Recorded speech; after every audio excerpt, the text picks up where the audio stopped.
What's the number one question we get asked about our photography there? Hey, what kind of gear did you bring? There's only one thing that we love more than eating food with chopsticks, and that's photography.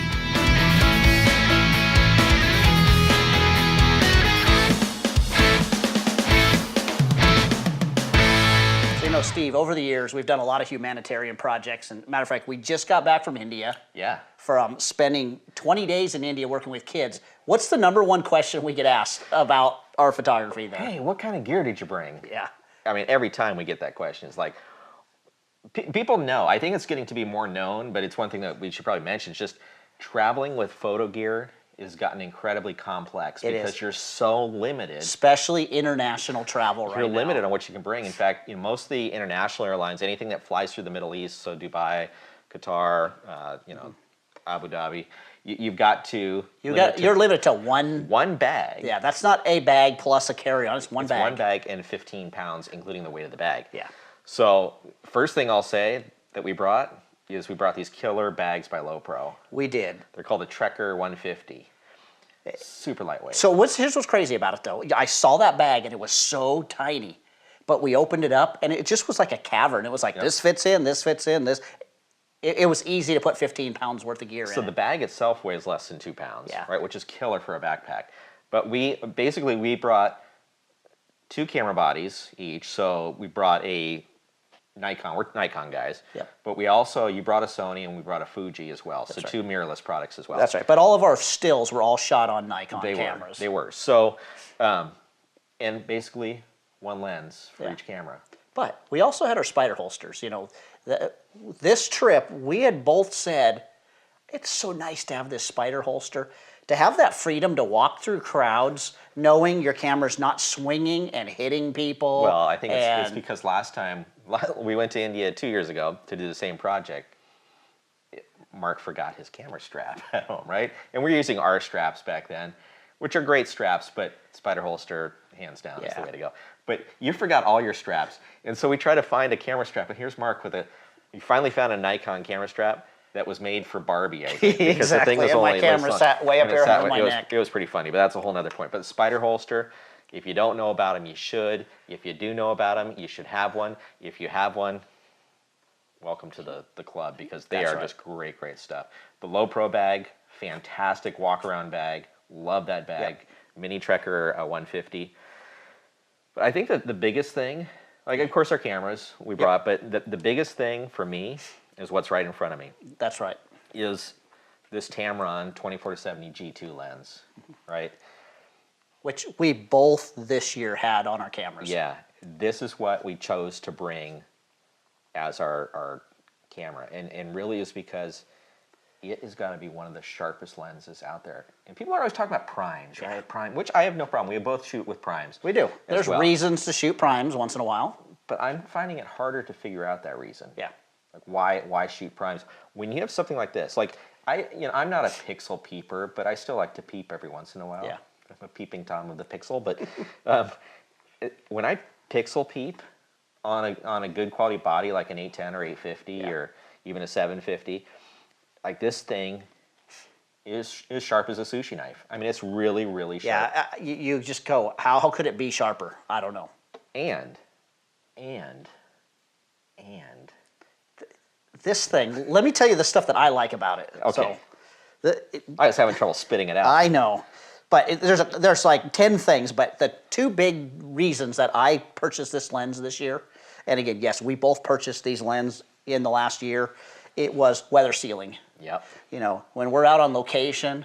We can go to a lot of harsh environments. A lot of harsh environments. And you know what? Our last trip to India, that was, you talk about dirty, dusty, wet, humid, whatever it was can throw at you, India throws at you. You don't want to see what our equipment looked like when we got home. It's all been cleaned since then. It has been, but actually Tamron just cleaned my lens and it did a beautiful made job. a mess out of our equipment. But again, the weather sealing on these lenses, on these new Tamron lenses, especially this G2 lens, is phenomenal. It's really you can good. stand and shoot in a rainstorm with this, and I'm fully confident that nothing's going to happen to this lens. Where my trip before, we ran into some areas where I actually put my gear away because I'm going, this is not weather sealed, and I cannot afford to be down. So weather sealing was number one. and vibration reduction. Oh man, talk about that. This is just amazing. 5 stops of 5. 5 stops you're going to gain using vibration reduction. Which means we were shooting sometimes at a tenth of a second, Handheld in these dark environments. It's shots that you had to get, like inside someone's home, and there's smoke and things going on. You could handhold that thing. So when we shot in that barbershop, yeah, right? So one of our students, their father owned a barbershop. And when we say barbershop, you can see up here on the picture that it's not like you think of Dick's barbershop down the street. It's like rough, right? It was very dark. You were mentioning vibration reduction and slow shooting. The thing that I thought was so killer, color retention. Yes. Amazing. And the contrast of these lenses are amazing. But, speaking of that barbershop, here's what I love about, we keep arguing about this whole idea, are primes better than zoom lenses? Mm-hmm. It's the fact that inside that barbershop, we were both able to shoot wide at 24 and get the entire family, their family portrait in there, and then immediately in minutes, zoom in seconds, zoom in tight and shoot a tight portrait. And it held up on both ends. That's what was amazing. Like we were shooting wide open, 2.8. Yeah. And I think on this shot, I was shooting at probably a 50th of a second. Yeah. It was and, dark. And there was times where you're backing up, and there's no more to back up. Mm-hmm. That's why, again, I love having the zoom lenses, because I can adapt to my environment. So what's interesting is, I had the Nikon version, right, of the 24-70 that I've used this for years. This is my workhorse, my wedding.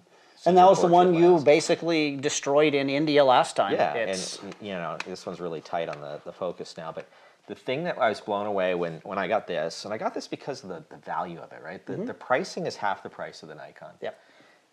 But when I put it on my camera, it's 4 times as good.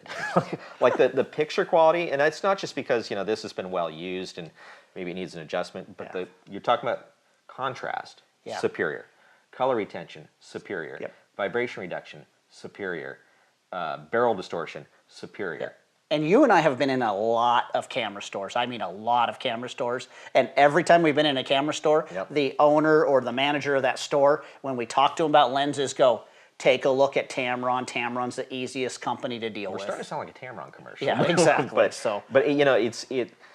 We don't have a relationship with Tamron. And Tamron, if you like to build a relationship with the chopstick guys, that's right. More than We're welcome. Looking forward to it. But I think when we find something that we love, I have no problem telling other people how good it is. And our audience is big enough that we produce a lot of people buying the stuff, and so we have to be very careful about who we say is a good product, I think. But this is stellar. Yeah. Really, really love it. And I see this in an upcoming video. It's no different. You're saying as far as like we sound like we're Tamron reps, just like we're not Nikon reps. But in a future date, we're going to talk about why I just purchased the Nikon D850 over everything else that's out there. We sampled every camera. Yes, we have tried everything out there, and I've settled on the 850. In fact, I have one that we're sampling downstairs right now that we're going to do a little test on this week. That we're getting close to another purchase of a camera. But again, we get excited about our gear. It's not about the gear. It's about what's in between your ears. But it is also about the gear. The gear makes the vision that you see up here possible. So this lens is just one of those. Going back to the question people are asking just about the India trip, something like this and you mentioned it going into the barbershop, but we were in all kinds of weird tight places that were dark and too bright, and old churches, and taking pictures on the street, taking pictures of wildlife, taking pictures of mosquitoes. Yeah. I mean, it was like everything. Monkeys. Exactly. When you're doing travel, you're doing NGO work, you're doing event photography, wedding photography. Things are changing so rapidly. I can't imagine not having a zoom lens. I want to say you can't do it with a prime, because you can. Yeah. People do it every day. They do. But I don't want to. Yeah. Why? Why fight it? Yeah. Because you are. It's like you're constantly switching. I know a wedding photographer, and she's an incredible wedding photographer. She shoots exclusively with a 35. Yep. Okay. It's her style. But yet, she's got one look, right? It's all 35. And I want to be able to go 24. I want to go 70. I want to go everything in between, 85.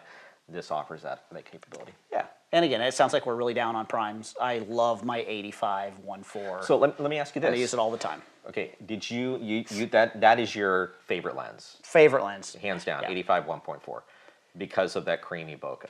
In 20 days in India, it went on my camera for a total of maybe a half hour. Maybe. And you were just shooting portraits. And that was specifically because I pulled out the lights and said, I want to get some portraits of our students.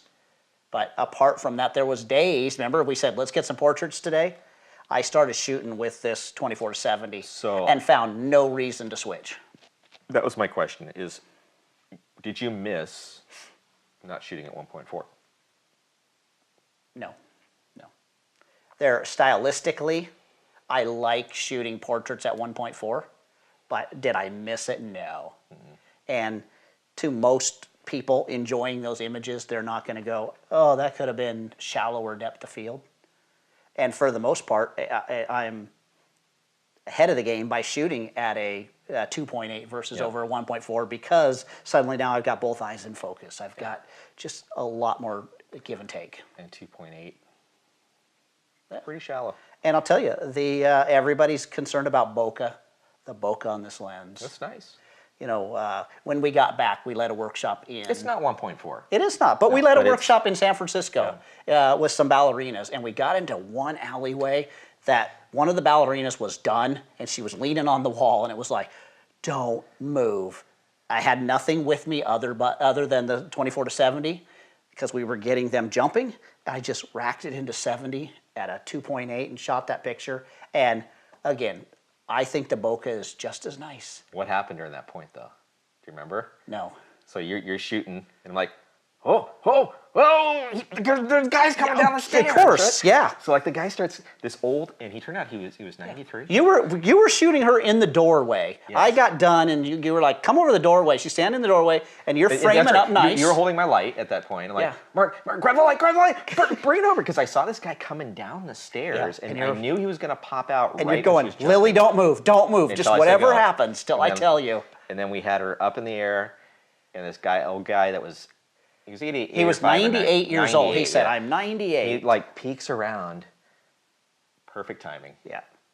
But that was capable because I had this lens on, because I was shooting tight with her too. Exactly. And then all of a sudden, rack it up, boom. To 24, and you pick the scene up, which tells the story, which just is phenomenal. It's fun stuff. So again, gear we used in India. The other thing that we used in India was, and I have it down in the entrance to the studio here, was our Osmo Pocket. Yes, love those things. So a lot of you guys have been asking about how did we shoot all the video in India. 99.9% of it was on an Osmo Pocket. Yeah, that 4K video is phenomenal. The exposure on it is phenomenal.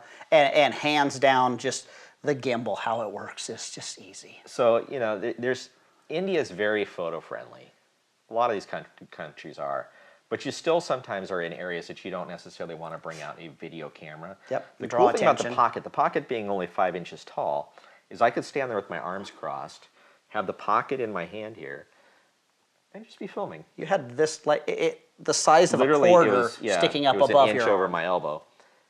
Nobody knows, and it's fully 3-axis gimbal, so I can move all the way around and move up and down, and it looks perfectly smooth. It was just a delight to use. Yep.